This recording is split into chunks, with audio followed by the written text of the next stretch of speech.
Une petite vidéo pour parler des voyelles. Les voyelles, au départ, c'est du son.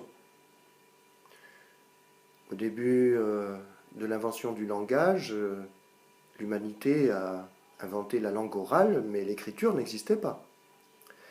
Donc l'écriture est venue après pour faire correspondre des signes, qu'on appelle des lettres, à des sons.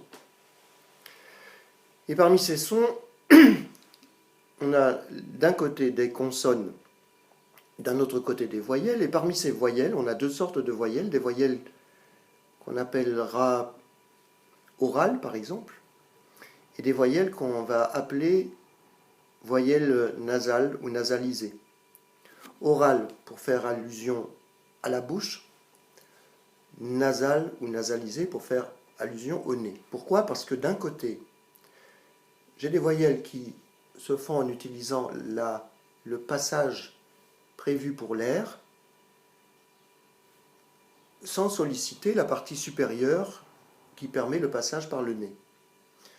La preuve est que je peux avoir le nez bouché et faire correctement les voyelles que j'ai appelées orales. I, E, O, U. En revanche, pour les voyelles que j'appelle nasales, il va y avoir une légère sensation d'ouverture du passage qui permet à l'air de passer par le nez, de façon à utiliser ce passage comme caisse de résonance, et ça va créer une vibration ici, au niveau du nez.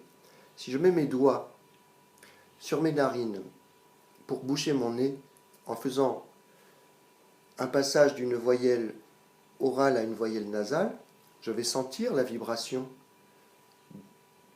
dans mes doigts au moment de faire la voyelle nasale ou nasalisée. A, an, o,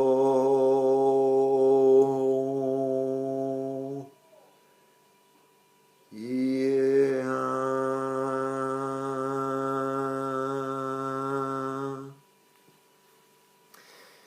Alors pour bien faire la distinction entre en et on, le truc, qu'est-ce que c'est? Eh bien, c'est de sentir que le on a plus besoin d'utiliser la caisse de résonance nasale. C'est-à-dire que le son va être plus déformé si je ferme le passage par le nez.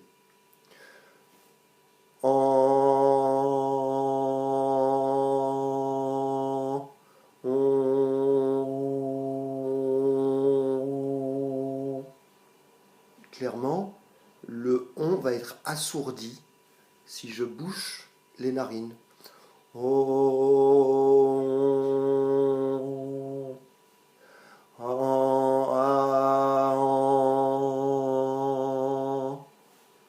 Voilà le truc.